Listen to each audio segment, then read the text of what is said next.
জুলাই ঘোষণাপত্র সম্পর্কে একটি রাজনৈতিক দলের দাবির প্রেক্ষিতে সরকারের উপর, অন্তর্বর্তী সরকারের উপরে দায়িত্ব বর্তিয়েছে। সেটা সরকার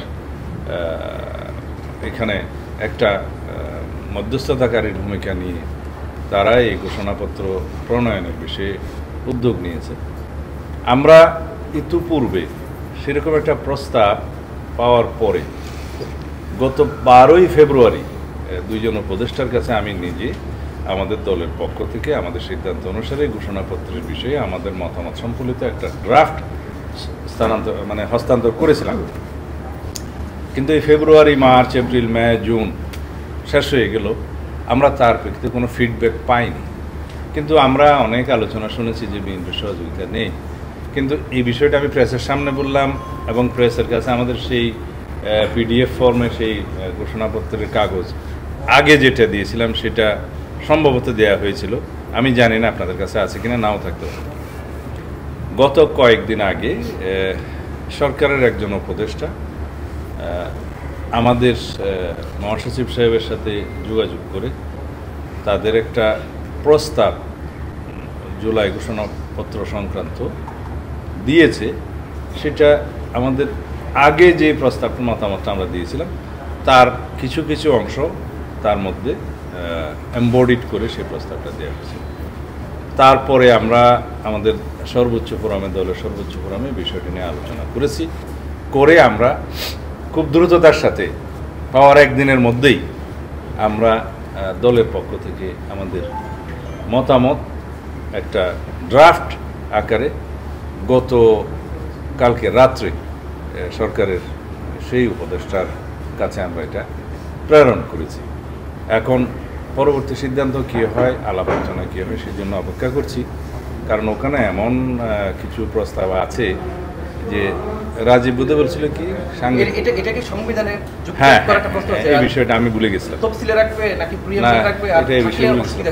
তা আমি এখন যেহেতু ড্রাফটটা আমরা সরকারের কাছে দিয়েছি, এই বিষয়ে হয়তো গোপনীয়তা রক্ষা করা আমার জন্য উচিত হবে। শুধু এইটুকু আপনাদের কাছে বলতে চাই যে স্বাধীনতা পরবর্তীকালে, স্বাধীনতার পূর্ববর্তী অবস্থায় যারা জাতীয় সংসদ এবং প্রাদেশিক সংসদে, অ্যাসেম্বলিতে যারা ইলেক্টেড হয়েছিলেন, তাদের সমন্বয়ে, তাদের সবার সাথে সম্পৃক্ত করে যুদ্ধকালীন সময়ে রাষ্ট্র পরিচালনার জন্য একটি অন্তর্বর্তীকালীন সরকার হোক, প্রবাসী সরকার হোক, যে নামেও একটা সরকার গঠন করা হয়েছে, সেই জনপ্রতিনিধিরা, ইলেক্টেড প্রতিনিধিরা একটা ঘোষণাপত্র রেডি করেছে।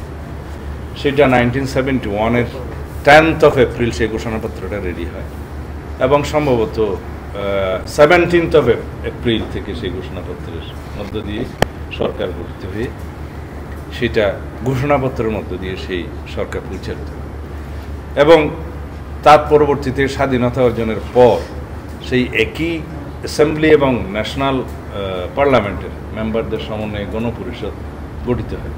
সেই গণপরিষদের, এটা নিয়ে বিতর্ক আছে, তারপরে this is fact and ballot যেহেতু হয়েছে,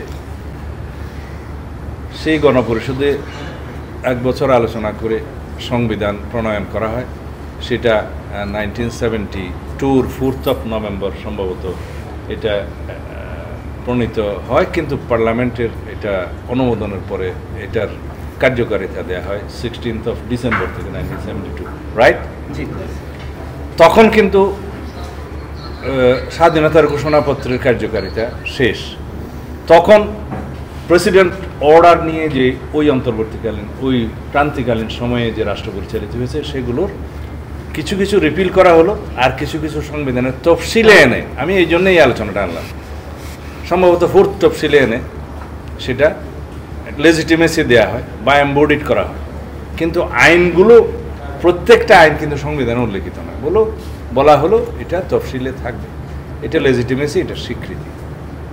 কিন্তু আপনারা লক্ষ্য রাখবেন 1972-র সেই কনস্টিটিউশনেও সেই সরকারও স্বাধীনতার ঘোষণাপত্রকে কিন্তু তফসিলে সংযুক্ত করে নাই। কারণ এটা লিটারেচার হিসাবে, এটা হিস্টোরিক ডকুমেন্ট হিসেবে আর্কাইভে থাকে। কনস্টিটিউশন অ্যামেন্ডমেন্ট কনস্টিটিউশনে এমবডিড করা থাকে না। এটা আমি আপনাদের স্মরণ করার জন্য, নট ফর ইয়োর নলেজ, শুধু স্মরণ করে এই জন্য বলছি। সেই ডকুমেন্টটা কিন্তু তখনকার কনস্টিটিউশনে এমবডিড ছিল না, তফসিলেও ছিল না। এটা কি ইন্ডিকেট করে যে কোনো ঘোষণাপত্র এটা সংবিধানের অংশ হয় না। ঘোষণাপত্র হলো ঘোষণাপত্র, এবং সেটার রাজনৈতিক গুরুত্ব থাকে, ঐতিহাসিক গুরুত্ব থাকে, সেটা আর্কাইভে থাকে, যে জাতি বিভিন্ন সময়ে বিভিন্নভাবে উল্লেখ করে স্মরণ করে। এখন যে প্রশ্নটা আপনারা তুললেন, আমার এই অংশটা হয়তো আপনারা আলাদা করে প্রকাশ করতে পারেন। না না না, আমি এখনো কনক্লুড করিনি। এখন যে প্রশ্নটা আপনারা তুললেন, এই অংশটা আজকের এই আগের সংবাদ সম্মেলন মানে ব্রিফিংয়ের বাইরে বলছি, যেহেতু এটা জাতি জানতে চায়। আপনি প্রশ্নটা করে ভালো করেছেন। আমরা গণ অভ্যুত্থান 2024 এর মর্যাদা, গুরুত্ব, মহিমা আমরা ধারণ করি। আমরা এটাকে স্বীকৃতি দিই, সারা জাতি স্বীকৃতি দেয়। এটাকে আমরা যথাযথ মর্যাদায়, যথাযথ স্থানে রাষ্ট্রীয়ভাবে স্বীকৃতি দিতে চাই। কিন্তু যে দাবিটা আপনি বললেন যে তারা হয়তোবা কনস্টিটিউশন অংশ করতে চায়, সেই জবাবটা আমি ইনডাইরেক্টলি আগে দিয়ে দিয়েছি। যদি এটা উপযুক্ত হবে, ঘোষণাপত্রের অংশ পুরাটা না নিয়ে শুধু গণ অভ্যুত্থান 2024 জুলাই আগস্টের ছাত্র গণ অভ্যুত্থানের সেই চেতনাটুকু ধারণ করে স্বীকৃতি দেয়া চতুর্থ তফসিলে আনা যেতে পারে। 2, এই গভর্নমেন্টের আমি মনে করি কোনো লেজিটিমেসি ক্রাইসিস নাই, যেহেতু আর্টিকেল 106 অনুযায়ী অ্যাপিলেট ডিভিশনের অ্যাডভাইজরি রুল অনুসারে তাদের মতামতের প্রেক্ষিতে ভেরি মাচ কনস্টিটিউশনালি এই গভর্নমেন্ট গঠিত হয়েছে। তারপরও ক্রান্তিকালীন বিধান মতে আর্টিকেল 150 অনুসারে কনস্টিটিউশনের বিভিন্ন বিষয় তফসিলে অন্তর্ভুক্ত করার ট্রেডিশন আছে, আমাদের ইতিহাস আছে। সেই হিসাবে আমরা এটাও চতুর্থ তফসিলে এইভাবে ধারণ করতে পারবো যে আর্টিকেল 106 অনুসারে গঠিত অন্তর্বর্তীকালীন সরকারের এই নিয়োগ এবং কর্মকাণ্ডের বৈধতা 4th তফসিলে এমবডিড করে একটা লেজিটিমেসি, মোর লেজিটিমেসি দেয়া যেতে পারে। এইগুলো সব বিবেচনায় নিয়ে পরবর্তীতে আমরা সিদ্ধান্ত নিতে পারবো। এটা যেহেতু এখনও সেটেলড হয় নাই, সেই জন্য ফর ইওর নলেজ এবং লেখার জন্য, জাতি জানার জন্য বললাম। সুতরাং আমরা স্বীকৃতি দিতে চাই। কিভাবে দিতে চাই? রাষ্ট্রীয়ভাবে। কিভাবে দেয়া যেতে পারে সাংবিধানিকভাবে, সেই প্রভিশনগুলো উচ্চারণ করলাম।